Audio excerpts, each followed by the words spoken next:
नमस्कार। दानवे को गुस्सा क्यों आता है? आता यात दानवे हा शब्द वापरल्यावर भाजप आणि शिवसेना या दोन्ही पक्षातल्या दानवेंच्यासाठी हा शब्द लागू पडतो।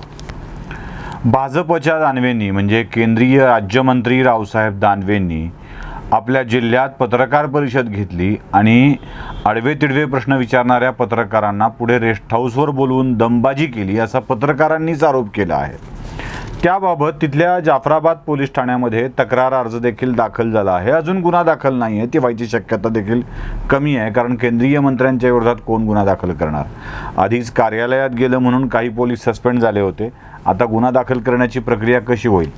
त्यामुळं हा गुन्हा दाखल होईल की नाही हे माहीत नसलं तरी रावसाहेब दानवेंना प्रश्न विचारल्यावर आलेला राग हा खूप महत्त्वाचा आहे।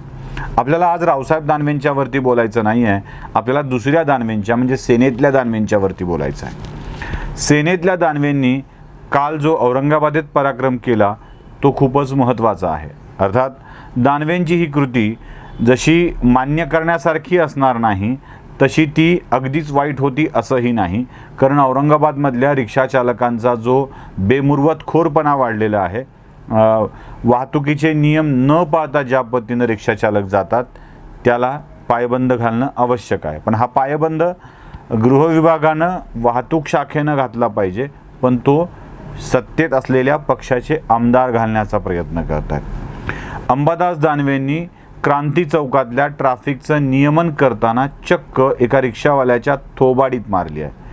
हे व्हायरल व्हिडिओमध्ये आहे, तुम्ही तो व्हिडिओ बघू शकता।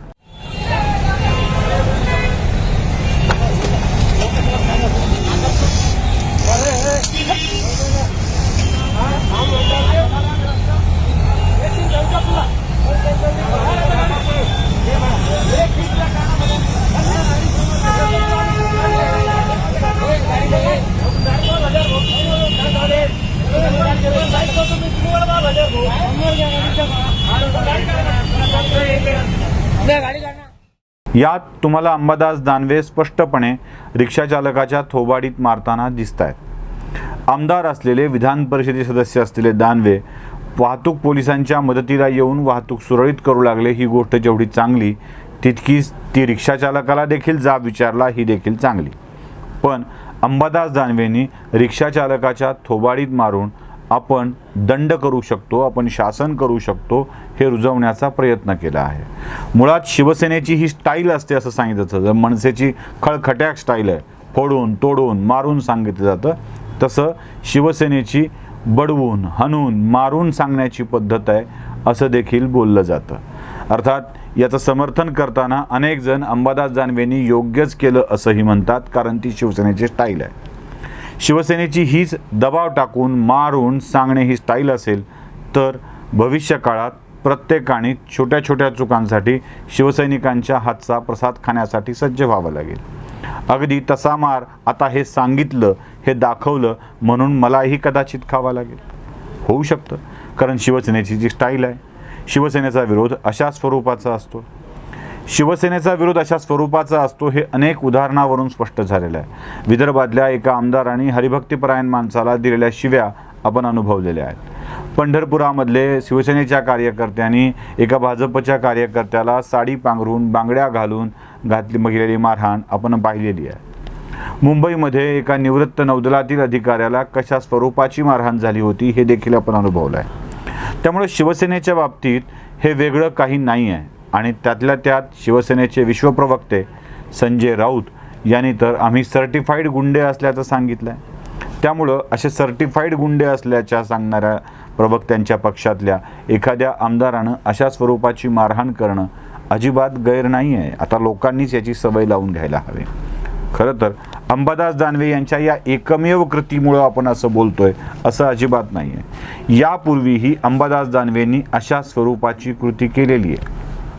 त्याआधी कुठं झालं आहे? त्याच क्रांती चौकात झालं आहे। त्या क्रांती चौकात मराठा क्रांती मोर्चाची लोक बसलेली होती, त्यात शिवसेनेच्या मार्मिक नावाच्या एका व्यंगचित्र साप्ताहिकामध्ये आणि सामनामध्ये काही व्यंगचित्र छापून आली होती, विशेषतः सामनामध्ये, आणि या सामनातल्या व्यंगचित्रावरून अनेक मराठा आंदोलनातील मोर्चेकरी उद्धव ठाकरेंना लक्ष्य करत होते। उद्धव ठाकरेंचा विषय घोषणांच्या मध्ये आल्याबरोबर अंबादास दानवेंनी काय केलं हे तुम्हीच बघा.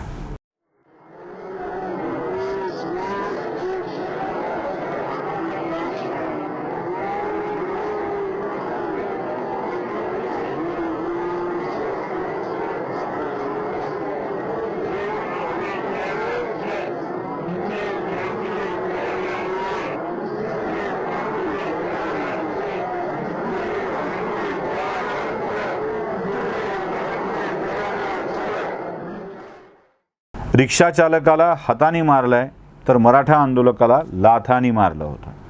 अंबादास दानवे अशा स्वरूपाची कृती वारंवार करत आलेले आहेत. अंबादास दानवेंनी मी कुणालाही भीत नाही हे जाहीरपणे पत्रकार परिषदेत सांगितलेलं आहे. ही शिवसेनेची स्टाईल आहे असं जाहीरपणे सांगितलेलं आहे. बरं, एकटे अंबादास दानवे असं आहेत का?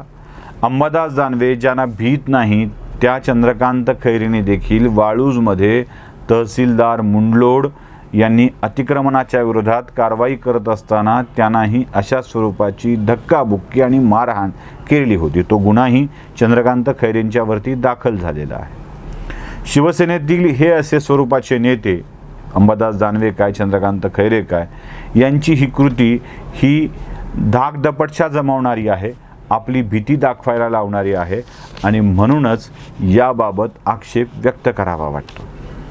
प्रत्येक वेळेला शिवसेनेचे नेते सत्तेत आल्यावरही अशा स्वरूपाचं कृत्य करणार असतील आणि सत्तेच्या आधारावर ते लपणार असतील तर मग मात्र परिस्थिती कठीण होत जाणार आहे. या शिवसेना नेत्यांना सर्टिफाईड गुंड म्हणून विश्वप्रवक्ते संजय राऊत देखील पाठीशी टाकण्याचा प्रयत्न करतात आणि शिवसेनेची गुंडगिरी वाढतच जाते. एखाद्याला रस्त्यावर अडवून झापड मारणे ही गुंडगिरीच असते, ते प्रशासन नसतं. नियम तोडला असेल तर दंड लावावा, अटक करावी किंवा त्याला जेलची शिक्षा द्यावी आणि ही जबाबदारी पोलिसांच्या करवी न्यायालयाची आहे. इथे अंबादास दानवे न्यायालय बनून स्वतःच फैसला ऑन दी स्पॉट करू लागले तर काय होईल? अशा स्वरूपाच्या राजकीय नेत्यांना फैसला करण्याचा अधिकार मिळूच शकत नाही. पण त्यासोबत आणखी एक गोष्ट इथे आवर्जून नमूद करावी लागेल की औरंगाबाद शहरातील वाहतूक करणारे ऑटो रिक्षा चालक हे बेमुरवतखोर बनलेले आहेत. त्यांना नियमांची ऐशी तैशी करूनच ते रस्त्यावर चालतात. सिग्नल जणू सामान्य माणसासाठी आहेत, रिक्षावाल्या असामान्य व्यक्ती आहे अशीच त्यांची धारणा असते. कुठेही थांबणे, कुठूनही पॅसेंजर घेणे, उड्डाणपुलांचा वापर न करणे हा आपला हक्क असल्यासारखंच औरंगाबादचे रिक्षेवाले वागत असतात. यांनाही नियंत्रण घालण्याची आवश्यकता आहे. शिवसेना ज्या सरकारच्या प्रमुख आहे त्याच सरकारने आता हे नियंत्रण घालणं आवश्यक आहे.